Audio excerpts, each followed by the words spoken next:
January 6th committee held another hearing today and gave more details about former President Trump's efforts to overturn the 2020 election. The Select Committee laid out how the former president tried to pressure Vice President Mike Pence.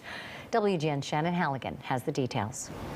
Well, we heard from several witnesses today. They explained the obscure plan then President Trump latched onto to try and falsely claim the election. And today we saw how close rioters came to Vice President Mike Pence that day.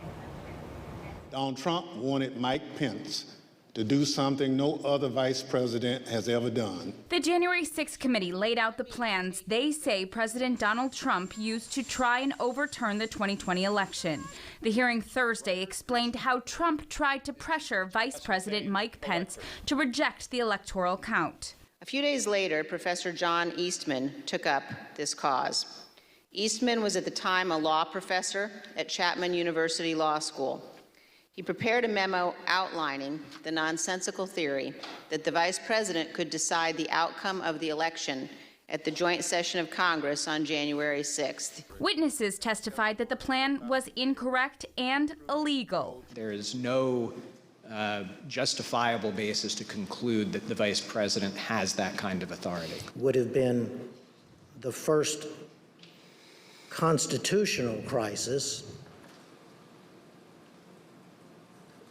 since the founding of the Republic. When Mike Pence made it clear that he wouldn't give in to Donald Trump's scheme, Donald Trump turned the mob on him, a mob that was chanting, "Hang Mike Pence," a mob that had built a hangman's gallows just outside the Capitol.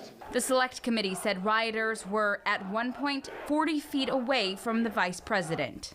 At 2:26 p.m., Secret Service rushed Vice President Pence down the stairs. We moved pretty quickly down the stairs and through various hallways and tunnels to the secure location. Vice President Pence and his team ultimately were led to a secure location where they stayed for the next 4.5 hours, barely missing rioters a few feet away. Not giving in, Pence presided over the certification. He declared Biden the next president early the next morning. Mike Pence said no. He resisted the pressure. He knew it was illegal. He knew it was wrong. We're fortunate for Mr. Pence's courage on January 6th. Our democracy came dangerously close to catastrophe.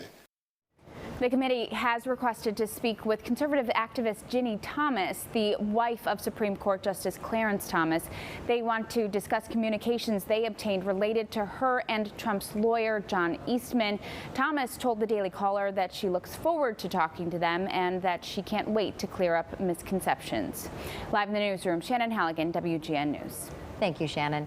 Stay tuned to WGN for continuing coverage of the January 6th hearings. The next hearing is scheduled for Tuesday at 12 p.m. You can also read more online at WGNTV.com and on the WGN Plus app.